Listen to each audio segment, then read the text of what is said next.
కానీ వాగ్దానాలు కానీ మాటలకే తప్ప చేతుల్లో ఎక్కడ కనిపించట్లేదు.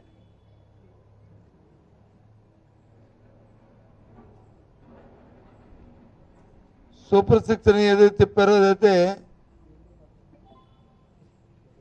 పూర్తిగా కూడా ద్వంద్వ ప్రమాణాలతో మాట్లాడుతున్నాయి తప్ప వాస్తవికతగా అమల్లో మాత్రం ఎక్కడా కూడా అందులో ఏదైతే అరకూరిగా 1, 2 మొదలుపెట్టినప్పటికీ కూడా దాంట్లో క్లారిటీ లేదు.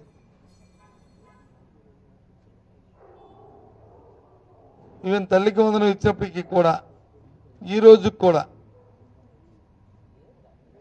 ఇంకా చాలామందికి కేంద్రం నుంచి రావాలి డబ్బు, ఆ డబ్బు వచ్చిందో ఇస్తామన్నారే తప్ప ఈ రోజు కూడా ఎవరికి అందలే. చాలామందికి సుమారు రాష్ట్రంలో 7-8 లక్షల మందికి ఇంకా కేంద్రం నుంచి రావాల్సిన బకాయిలు ఉన్నాయి. ఓ సంవత్సరం పాటు కాలం పాటు గాలికి వదిలేశారు. ఇంకో సంవత్సరం పోయిన తర్వాత మొదలుపెట్టారు ఆ స్కీమ్ని. సరే దాన్ని కూడా ఇదే పరిస్థితి. ఇక అన్నదాత సుఖీభావ చూసుకున్నా సరే అంతే. గతంలో ఇచ్చిన రైతు భరోసాకి ఇప్పుడు ఇస్తున్న అన్నదాత సుఖీభావ నెంబర్లో ఎంతో సుమారు మన జిల్లాలో చూసుకుంటే 50,000 మంది వరకు కూడా రైతు భరోసాకి ఇప్పుడు ఇస్తున్న అన్నదాత సుఖీభావకి ఉన్న వ్యత్యాసం ఉంది. కొన్ని అర్హులు కాదు అంటే వాళ్ళందరూ అర్హులు. మరి ఎందుకు ఇవ్వలేదంటే ఏదో ఒక సాంకేతిక కారణం.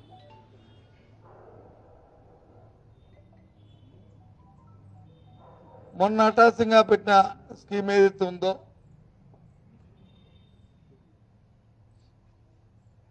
విడో ఫంక్షన్ని ఇచ్చిన స్కీమ్ ఏది ఉందో, ఎవరైతే భర్తకి పెన్షన్ వచ్చి చనిపోయిన భార్య ఉందో వారికి ఇచ్చారు తప్ప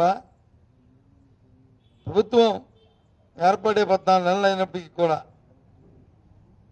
ఎవరైతే ఈ రాష్ట్రంలో విడేస్తున్నారో భర్త చనిపోయిన పాపం ప్రభుత్వం కోసం అర్హులు అరుస్తున్న మహిళలు ఎవరు, పేద మహిళలు ఎవరైతే ఉన్నారో వారికి ఎవరికి పెన్షన్ లేదు. నేను చెప్తున్న ప్రతిదీ కూడా వాస్తవం,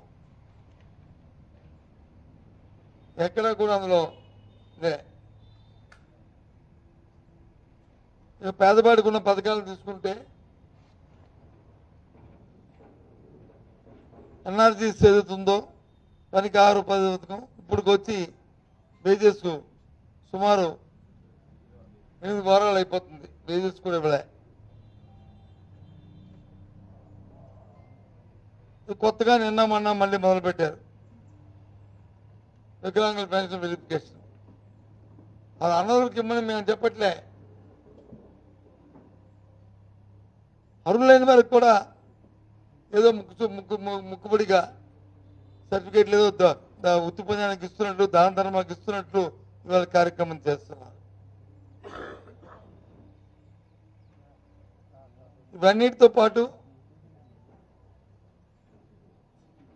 రాష్ట్రంలో ఏదైనా సరే సమస్య అడిగితే మీరు అబద్ధాలు చెప్తే మీరేమైతే మీ మీద చర్య తీసుకుని ఏంటి చర్య తీసుకుంటారు? ఇప్పుడు నేను చెప్పిన అబద్ధాలా? మీరు చెప్తున్న అబద్ధాలు. ముందు చర్యలు తీసుకుంటే ప్రభుత్వంలో ఉన్న పెద్దలు ఎవరైతే ఉన్నారో, ముఖ్యమంత్రి, మంత్రులు, మీ తాలూకా ప్రజాప్రతినిధులు వాళ్ళ మీద చర్య తీసుకోండి.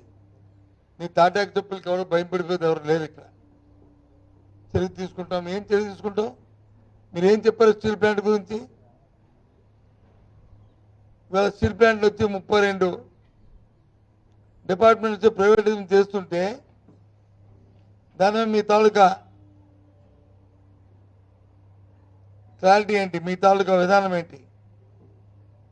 ఈ ప్రభుత్వం ఏం చేస్తుంది? నిన్న మనం చూశాను, ఏది ఏబిఎన్లో అనుకుంటాను, ఒక స్టోరీని ఉదయమే ద్వంద్వ వైఖరి ఉందంటే మాది వైసీపీ పార్టీ. మాకు ద్వంద్వ వైఖరి ఏంటి? మేము క్లారిటీతో ఉన్నాం. విశాఖ ఉక్కు ఆంధ్ర హక్కు